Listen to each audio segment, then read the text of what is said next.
Joshua was a micropreemie when he was born. At 28 weeks and 650 grams, that's less than 1.5 pounds, our world was upside down. I didn't know if I was going to make it. I didn't know if this baby was going to make it. I was just miserable. We started to learn what I call the medical dictionary. PVL, seizures, tonic-clonic, Gabatril, Topamax. It's a lot. It's a lot of stress, and it's tough. Our world changed so much. That first year, we were so insulated in our home, just keeping Joshua healthy and just praying that another wave didn't hit us. Somebody called me up one day and said, Erica, you need to get in touch with Tobalea. You get some volunteers to your house, you just need to get hooked up with them. I'm up to my ears in medical stuff at home. I was out of my mind. I didn't have time to call this Tobalea person. Strangely enough, Tobalea called me. Josh, he was just 3 years old. He was really little, and medically he was going through a very difficult time. The least I always feel that I could do is, when they're in the hospital and they spend weeks and days there, just to help them go through this difficult time. And there's nothing that we wouldn't try our best to do for them. For an hour to hear nothing but my son laugh because these two girls are here. Yeah, I'll take that every day. Without soccer circle, Josh doesn't get a chance to kick a soccer ball and get out of his wheelchair for an hour. Without winter camp, Josh doesn't have a chance to run around a gym.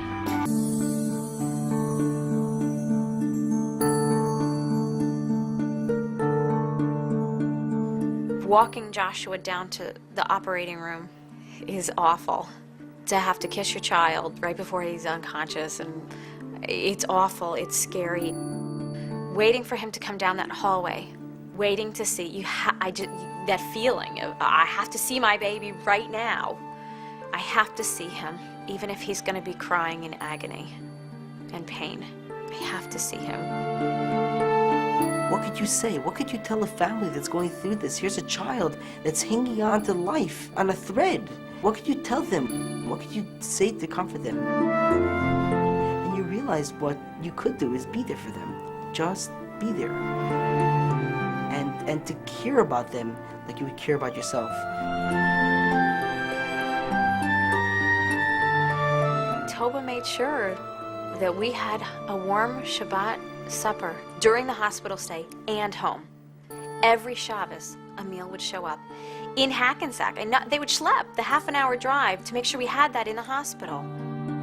And it brought spirituality to me when I had such doubts in my beliefs in God, because my child was suffering so much.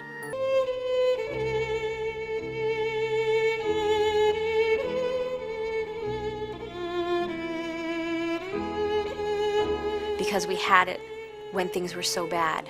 It was natural to make that transition from the community bringing us Shabbat to us making Shabbat in our home ourselves and keep it going throughout. Zalman, I'll never forget, he said, we're going to wear tefillin today. Will you put tefillin on? I'd never put tefillin on in my life. It was huge for Stephen. Huge impact for him. I know he'll be doing it again, without a doubt, because of Zalman. I never would have considered the mikveh. Never, without Tobalea's involvement. My eyes have completely been opened in a different way because of Zalman and Toba. The Rebbe had to be a visionary to impart the importance of doing what the Shluchim are doing, to realize that every person as a human being is an important spiritual person to be accepted and welcomed. Maybe that even warmed me up to accepting so much more, because Toba and Zalman were accepting us where we were at, not expecting any more from us. This means the world to me and my family, and this will always mean the world to several 100,000 families that you're helping in the area and around the world. That is just huge, because without the emissaries, I don't know where I'd be today. It starts with one person, and I know that. And Tobalea and Zalman are doing that. And if that is what the Shluchim around the world are doing, then that is spectacular, without a doubt.